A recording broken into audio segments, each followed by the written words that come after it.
नमस्कार मित्रांनो, मी तुकाराम सुरनर जे आर आणि योजना या यूट्यूब चॅनलमध्ये आपल्या सर्वांचं स्वागत आहे। आजच्या व्हिडिओमध्ये एक अत्यंत महत्त्वाची माहिती आपण पाहण्याचा प्रयत्न करणार आहोत। काल जर पाहिलं तर 30 ऑक्टोबर 2025 रोजी रब्बी हंगामाकरिता बी बियाणे किंवा अनुषंगिक जे काही इतर बाबींसाठी जर पाहिलं तर 10,000 रुपये हेक्टरी जे काही अतिवृष्टी आणि पूर या ह्याच्यामध्ये मोठे शेतकरी सापडलेले होते, ज्या जिल्ह्यामध्ये किंवा ज्या मंडळामध्ये ही पूर परिस्थिती झालेली होती, त्यांच्यासाठी जर पाहिलं तर एक अतिरिक्त अनुदान म्हणून त्यांच्यासाठी रब्बी बियाणासाठी हेक्टरी 10,000 रुपये हे दिले जाणार होते। आणि ही कमाल मर्यादा जर त्याच्यामध्ये पाहिलं तर 3 हेक्टरपर्यंत ही कमाल मर्यादा होती। जर समजा एखाद्याकडे जर 3 हेक्टर जमीन असेल तर त्याला जास्तीत जास्त 30,000 रुपये असे मिळणार होते। आणि त्याच संदर्भातील जो काही जी आर आहे तो काल 30 ऑक्टोबर 2025 रोजी जी आर काढलेला आहे। परंतु त्याच्यामध्ये जी आर अशा पद्धतीनं काढलेला आहे की ज्या विभागामधून ज्या जिल्ह्यांसाठी जे प्रस्ताव आलेले आहेत त्यांचेच सध्या जी आर निघालेला आहे। त्यामध्ये जर पाहिलं तर पुणेमधला जर पाहिलं तर सातारा आहे चा प्रस्ताव पाठवण्यात आलेला होता।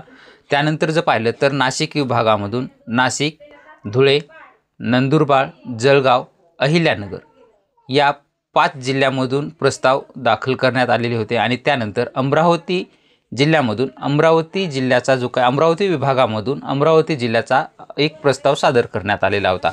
असं या 3 विभागामधून एकूण 7 जिल्ह्याचे प्रस्ताव सादर करण्यात आलेले होते। आणि त्यांच्यासाठी जे काही हेक्टरी 10,000 रुपये जास्त मर्यादा 3 हेक्टरपर्यंतची अशी देण्यात येणार होती, त्यांच्यासाठीचा जो काही निधी आहे तो निधी उपलब्ध करून देण्यात आलेला आहे। तो सविस्तर जी आर कोणत्या जिल्ह्याला किती निधी आलेला आहे ते आपण पाहणार आहोत। तर आजच्या व्हिडिओला सुरुवात करूया। राज्यामध्ये जर पाहिलं तर विविध जिल्ह्यामध्ये खरीप 2025 या कालावधीमध्ये अतिवृष्टी व पूर यामुळे जे काही बाधित झालेल्या शेतकऱ्यांना येत्या म्हणजे ह्या रब्बी हंगामाकरिता बियाणे व इतर अनुषंगिक बाबींकरिता विशेष मदत देण्यासाठी हे पैसे दिले जाणार आहेत।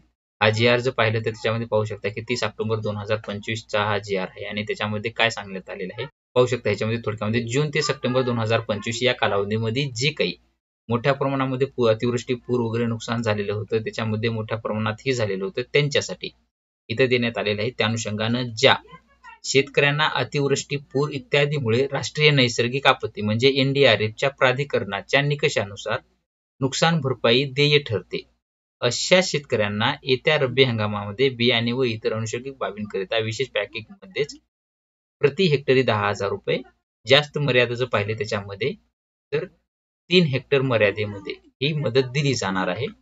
त्याच्यामध्ये जर पाहिलं तर आता फक्त सद्यस्थितीला जर पाहिलं तर विभागीय आयुक्त पुणे, नाशिक, अमरावती यांचे जे काही प्रस्ताव असतील ते प्रस्ताव त्यांनी सादर केलेले होते। आणि त्यांच्या अनुषंगानंच या 3 विभागामधील जे काही जिल्हे असणार आहेत त्याच्यामध्ये जर पाहिलं तर पुणे आहे, पुणेमधला जर पाहिलं तर सातारा आहे, नाशिकमध्ये जर पाहिलं तर नाशिक आहे, त्यानंतर धुळे आहे, नंदुरबार आहे, जळगाव आहे आणि अहिल्यानगर आहे, आणि अमरावती मधला अमरावती जिल्हा, असे 7 जिल्ह्यासाठी या 3 विभागामधील रक्कम वितरित करण्यात आलेली आहे। त्यांच्यासाठी एकूण निधी जो आहे तो निधी जर पाहिला त्याच्यामध्ये तर 1765 कोटी 22,92,000 एवढा निधी हा 3 विभागामधील 7 जिल्ह्यांसाठी वितरित करण्यात येणार आहे। नेमकं कोणत्या जिल्ह्यामध्ये किती निधी दिला जाणार आहे त्याच्यासाठी जर पाहिलं तर थोडंसं खाली आल्याच्या नंतर आपण इथं पाहू शकताय।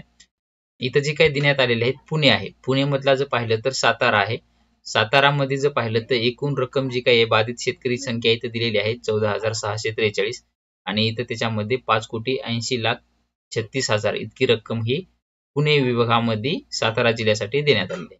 त्यानंतर जर पाहिलं तर त्यानंतर आहे नाशिक, नाशिकमध्ये जर पाहिलं तर नाशिक जिल्हा आहे, धुळे, नंदुरबार, जळगाव, अहिल्यानगर, त्याच्यामध्ये नाशिक ह्याच्यासाठी जर पाहिलं तर एकूण रक्कम जी काही दिली जाणार आहे ते 302,28,13,000 इतकी रक्कम दिली जाणार आहे। धुळेसाठी जर पाहिलं तर त्याच्यामध्ये 11,61,82,000 आहे, नंदुरबारसाठी जर पाहिलं तर 45,07,000 आहे, जळगावसाठी जर पाहिलं तर 270,92,65,000 आहे, आणि अहिल्यानगरसाठी जर पाहिलं तर 626,26,06,000 असा एकूण निधी मिळून नाशिक जिल्ह्यासाठी जर पाहिलं तर एकूण नाशिक विभागासाठी हे काय पाहू शकता, एकूण नाशिक विभाग याच्यासाठी जर पाहिलं तर 12,11,45,90,000 हा नाशिक ह्याच्यासाठी आहे। आणि पुणे विभागासाठी जर पाहिलं तर इथं 5,80,36,000 इतका निधी आहे। आणि राहिला नंतर मग अमरावती अमरावती विभागामध्ये अमरावती जिल्ह्यासाठी एकूण त्याच्यामध्ये निधी देण्यात आलेला आहे 547,87,67,000 असा अमरावती विभागामधील अमरावती जिल्ह्यासाठी आहे। आणि एकूण जर पाहिलं पुणे, नाशिक, अमरावती या तिन्ही विभागामधील जिल्ह्यांसाठी जर पाहिला तर 1765,22,92,000 इतका निधी हा वितरित करण्यासाठी मान्यता देण्यात आलेली आहे।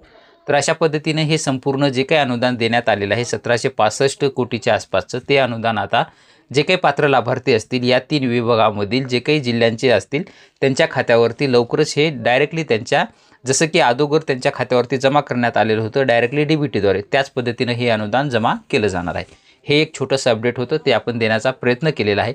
बाकीचे जे काही विभाग असतील आणि त्यानंतर त्या जिल्ह्याचे जर अपडेट आले रब्बी हंगामाच्या बियाणासाठी अनुदानाचं तर त्या संदर्भातील सुद्धा आपण व्हिडिओ बनवणारच आहोत। आल्याच्या नंतर त्याची माहिती आपण देण्याचा प्रयत्न करणारच आहोत। तुम्ही जे या चॅनलला सबस्क्राईब करून ठेवलं नसेल तर चॅनलला सबस्क्राईब करून ठेवा जेणेकरून त्याची माहिती आल्यानंतर ते तुम्हाला आपल्या चॅनलवरती सर्वात अगोदर पाहायला भेटेल। व्हिडिओ आवडत असेल तर व्हिडिओला नक्की लाईक करा, तुमच्या मित्रपरिवारांना शेअर करा जेणेकरून त्यांना याबद्दलची माहिती होईल। भेटूया नवीन माहितीसह नवीन व्हिडिओमध्ये। धन्यवाद।